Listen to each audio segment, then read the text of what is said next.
Empleo, iba a ser más y mejor, fue menos y peor. Por el licenciado Guillermo Moreno, el doctor Claudio Comari, el licenciado Sergio Carboneto. Objetivo incumplido podría ser el rótulo de la evaluación de cada una de las propuestas electorales que encaramaron a la alianza Cambiemos en el gobierno. En este cuatrienio perdido, todo lo que se prometió mejorar fue empeorado. Basta observar los resultados de la fácil batalla contra la inflación, de los avances hacia la pobreza cero y la sequía que ocupó el lugar de la lluvia de inversiones. Otro tanto sucedió en relación con el mercado laboral en el que, lejos de la promesa de más empleo de mejor calidad, se verificó un sostenido proceso de destrucción de puestos de trabajo en el sector privado que elevó la desocupación a niveles inimaginables pocos años atrás. Los números de Cambiemos. Vale la pena detenernos unos instantes en el examen de la última tasa de desocupación y conocida, antes de revisar el derrotero del empleo y realizar el balance de los últimos 4 años.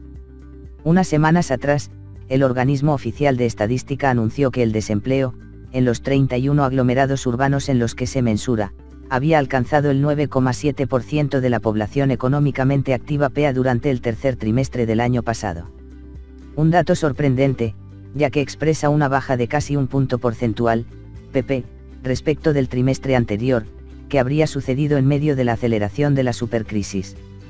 Ese descenso, lo explicaría una supuesta baja en la cantidad de personas que buscaron trabajo, ya que la tasa de ocupación se mantiene constante en 42,6%, lo que equivale a decir que no solo se conservaron todos los empleos, sino que además se crearon suficientes para cubrir el crecimiento vegetativo de la PEA.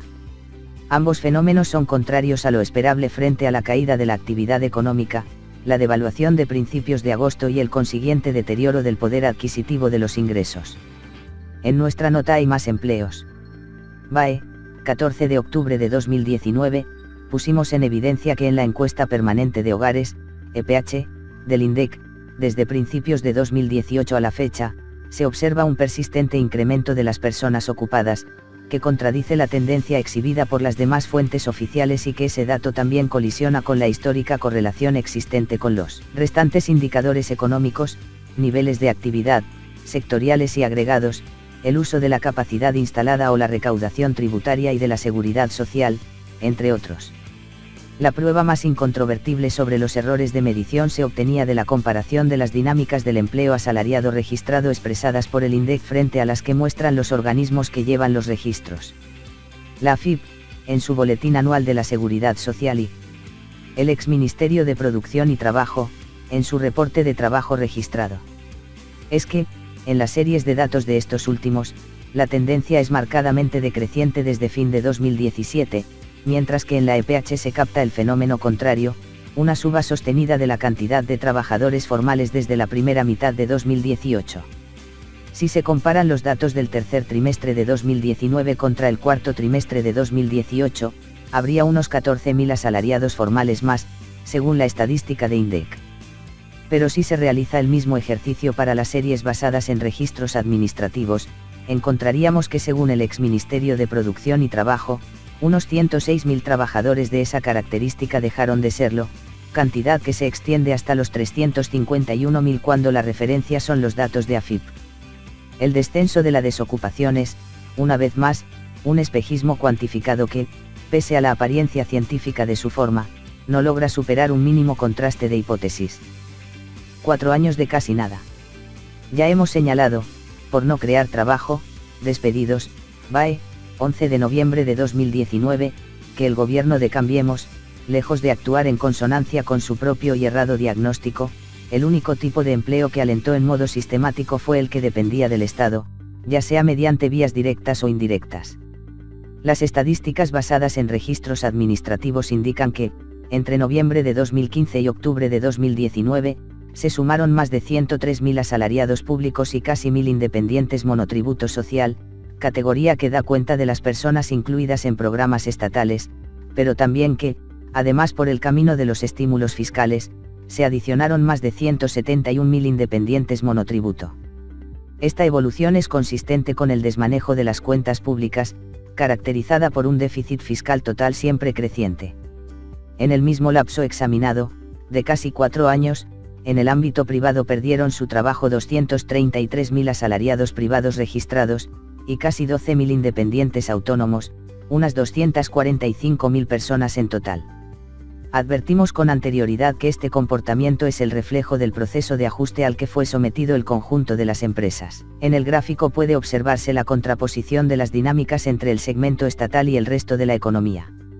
En apariencia, considerando el empleo en el sector público, en el privado y en los hogares particulares, el saldo informado por el exministerio de Producción y Trabajo es ligeramente positivo, con unos 85.000 ocupados más.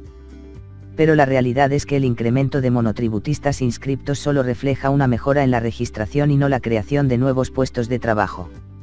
Si no se considera a esa categoría, el resultado del periodo es negativo en más de 86.000.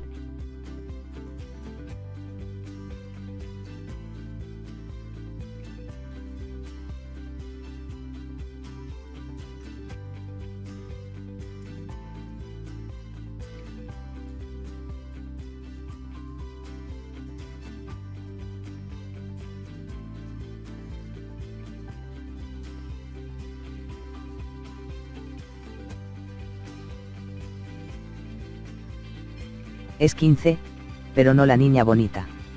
El aplazo en materia laboral no queda restringido a lo sucedido en el empleo formal. Por una parte, debe considerarse que además de la destrucción neta de puestos de trabajo antes descripta, el mercado laboral no pudo absorber el crecimiento vegetativo de la población económicamente activa, que rondó el millón de personas que quedaron condenadas al desempleo. Por la otra, existe una histórica correlación entre las cantidades de trabajadores formales e informales en el sector privado, por lo que lógicamente, también este último segmento sufrió un proceso destructivo de puestos laborales de similares proporciones. De la combinación de los diferentes impactos se deducen nuestras estimaciones, que ubican en los alrededores del 15% la tasa de desocupación al finalizar el gobierno de Cambiemos. Ese es el parámetro del principal desafío del flamante oficialismo, toda vez que gobernar es, como siempre ha sido, generar las condiciones para que el sector privado cree trabajo. 1. Tasa de desocupación, proporción de desocupados sobre la población económicamente activa, ocupados y desocupados. 4. Bajo el supuesto de la población completa de los 31 aglomerados urbanos relevados. 5. Reporte de trabajo registrado. Ministerio de Producción y Trabajo. Datos a octubre de 2019. 6. A partir de abril de 2016, el Gobierno Nacional decidió que los trabajadores inscriptos como independientes monotributo podrían acceder al sistema de asignaciones familiares, del que estaban excluidos hasta ese momento, decisión que tuvo un fuerte y sostenido impacto, alentando la registración de posiciones ya existentes, antes desempeñadas en el ámbito informal de la economía. 7. Ninguna posibilidad existía para la ampliación del empleo privado registrado, luego de que el mercado interno quedara exhausto por el deterioro del poder adquisitivo de los ingresos de las familias determinado por el aumento de los precios de alimentos y servicios públicos. A su vez, la subvaluación del tipo de cambio originada en la conversión a pesos de la cuantiosa deuda que el Estado tomó en dólares, sumado a una irracional exposición de la producción doméstica a sus competidores extranjeros, concurrieron en la asfixia de las empresas locales, con sus consecuentes secuelas de despidos. MM y Asociados.